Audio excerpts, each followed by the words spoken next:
अभी तो सरस्वती पूजा चल रहा है, तो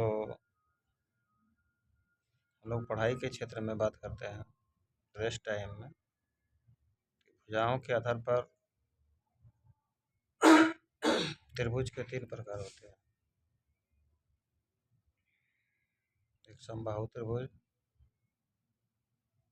इसका परिभाषा होगा जिस त्रिभुज के तीनों भुजा समान हो उसे समबाहु त्रिभुज कहते हैं। दूसरा समद्विबाहु त्रिभुज, जिस त्रिभुज के 2 भुजा समान हो उसे समद्विबाहु त्रिभुज कहते हैं।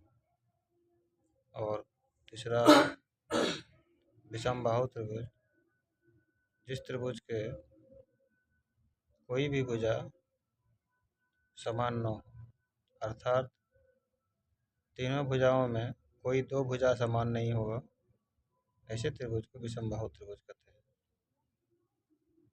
साथ ही कोणों के आधार पर त्रिभुज के 3 प्रकार होते हैं। न्यूनकोण त्रिभुज, समकोण त्रिभुज और अधिककोण त्रिभुज। न्यूनकोण त्रिभुज का परिभाषा होगा जिस त्रिभुज के तीनों कोण न्यूनकोण हो उसे न्यूनकोण त्रिभुज कहते हैं। न्यूनकोण का अर्थ होता है 0 से 90 डिग्री के बीच, अर्थात 0 से 90 डिग्री के बीच के कोण को न्यूनकोण कहते हैं। तो यह न्यूनकोण त्रिभुज का परिभाषा होगा जिस त्रिभुज के तीनों कोण न्यूनकोण हो उसे न्यूनकोण त्रिभुज कहते हैं। समकोण त्रिभुज दूसरा नंबर में होगा जिस त्रिभुज का कोई एक कोण समकोण हो। क्योंकि त्रिभुज में समकोण कोणों की संख्या एक ही होती है, इसलिए जिस त्रिभुज की एक कोण समकोण हो उसे समकोण त्रिभुज कहते हैं।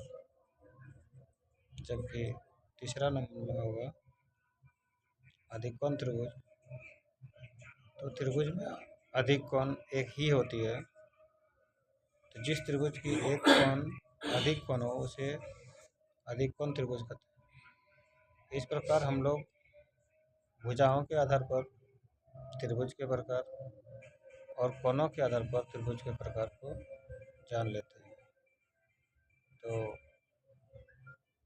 हमें आशा ही नहीं विश्वास है कि त्रिभुज के इस प्रकार को आप लोग ज़रूर नोट कीजिएगा और ध्यान में रखिएगा। आगे फिर इसके बारे में विश्लेषण हम और देंगे, तो इसे ज़रूर से ज़रूर नोट कर लें। और आगे की वीडियो के लिए कमेंट ज़रूर करें। धन्यवाद।